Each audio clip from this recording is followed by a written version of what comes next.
Hey guys, welcome back to another episode of Lucky Crit. Today we're going to be talking about Fire Emblem Archetypes. Throughout the Fire Emblem series, there are numerous archetypes. Thankfully, Intelligent Systems has, at times, played pretty loose and fast with them, which has led to them not becoming stale, boring, and way too repetitive and formulaic. For example, sometimes instead of getting 2 Christmas red and green cavaliers, you instead get some red and green ninjas. Or other times, these 2 red and green characters are a bit more subtle, like May and Bowie, and Fire Emblem Gaiden and Fire Emblem Echoes, respectively. Going way back to the first ever Fire Emblem, 1990's Fire Emblem Shadow Dragon and the Blade of Light, the original archetype character that I'd like to begin with today will be the Jagen archetype. Just preemptively before I get those comments saying, actually there's a possibility that it's pronounced Jagen in the West. I know.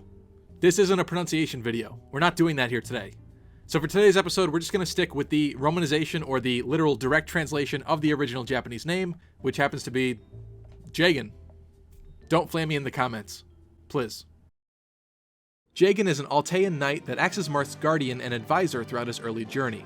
He's an old veteran knight, and as such, he's got some really good base stats to start off with, but some incredibly poor growths, this being because he's old and well past his prime. He's not going to get much better. In games following Fire Emblem 1, many characters took on similar roles and similar faults to the character of Jagen, thus birthing the Jagen character archetype. A very common mistake that a lot of new players to the series tend to make is overusing their Jagen characters since they're so good early on, and thus neglecting to train a lot of their weaker units so that they can actually start getting better and have a chance against some of the enemies in the upcoming chapters. While it's perfectly okay to use a Jagen character at times, if you make them your crutch and rely on them too much in the early parts of the game, you're going to be in a world of hurt by the time you reach the mid to late game, and relying on them too much right off the bat may cause even some of the early chapters to be more difficult. Or you can just do what I did for my Gaiden chapter playthrough of Fire Emblem Shadow Dragon, and choose Jagen as your sacrificial lamb/decoy unit who presumably dies. Rest in peace, buddy. I don't know how you came back in Fire Emblem 12, and I probably don't want to.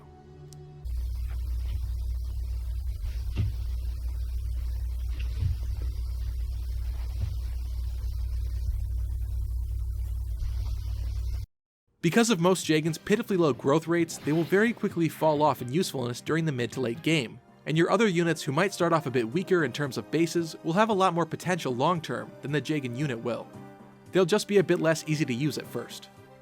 I also want to point out that since Jagens come pre-promoted and already in their upgraded classes, they will also gain much less experience than your other units in the beginning of the game, so feeding these characters too many kills can be quite a waste. Though in some cases, while playing on the harder difficulties in games throughout the series, these units can be incredibly pivotal in being able to beat the early game chapters, so they definitely have their uses. So the Jagen archetype has led to describe a unit that you usually receive early on in the game, that's typically sort of an advisor to the main lord, has some pretty nice base stats, but not so great long-term potential due to poor growths. And Jagens are, for the most part, generally always paladins.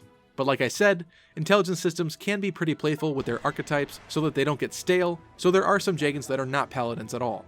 Some examples of this archetype throughout the series are of course the original Jagen in Fire Emblem 1, Shadow Dragon, and its remake Fire Emblem 11, and Aaron in Fire Emblem 3, New Mystery of the Emblem, and its remake Fire Emblem 12, who due to a sudden illness takes over the mantle of the Jagen unit due to becoming enfeebled in these games, even though he was much healthier and a better unit in Marth's original games 1 and 11.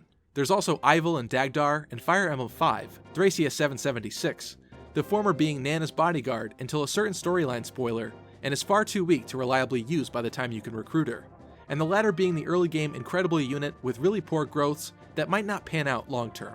Having 2 Jagens in one game is a pretty interesting occurrence, and these units are both not paladins either, being a swordmaster and a warrior respectively.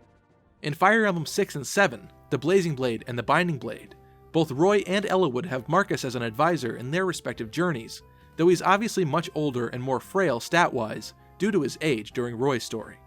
On Eliwood's route, he can be much more useful throughout the entirety of the game, since his bases and growths are quite a bit higher than they are in Roy's game, though he will still be easily outclassed by the other promoted cavaliers you'll have later on.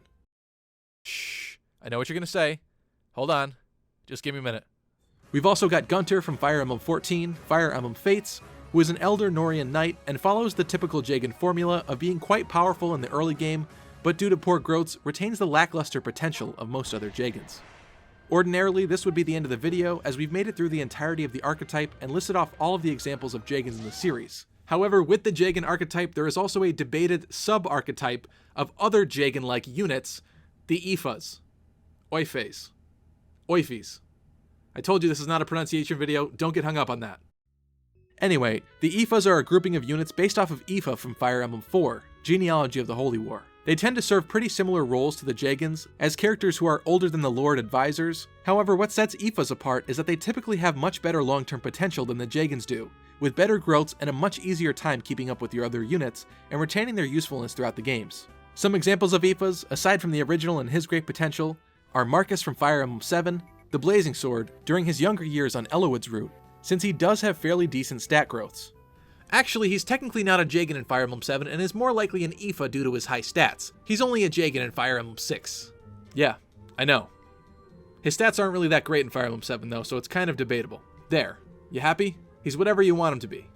There's also Seth from Fire Emblem 8, the Sacred Stones, whose godlike potential and starting stats are on par with an actually normally promoted Cavalier. His growth total is also an impressive 325%, and he easily remains useful and powerful for the duration of the game. He's definitely one of the best units in the series.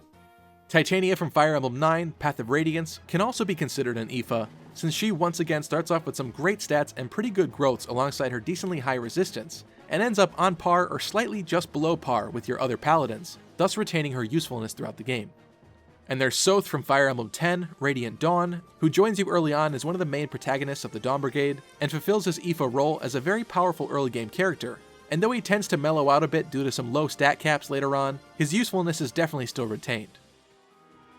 Frederick from Fire Emblem 13, Awakening, is yet again another textbook example of an Aoife, with some great early game stats and good growths all around as well. He's even crucial to beating the first few chapters on Lunatic and Lunatic Plus difficulty, as they are impossible to beat without him, and thus many have dubbed these modes Frederick Emblem.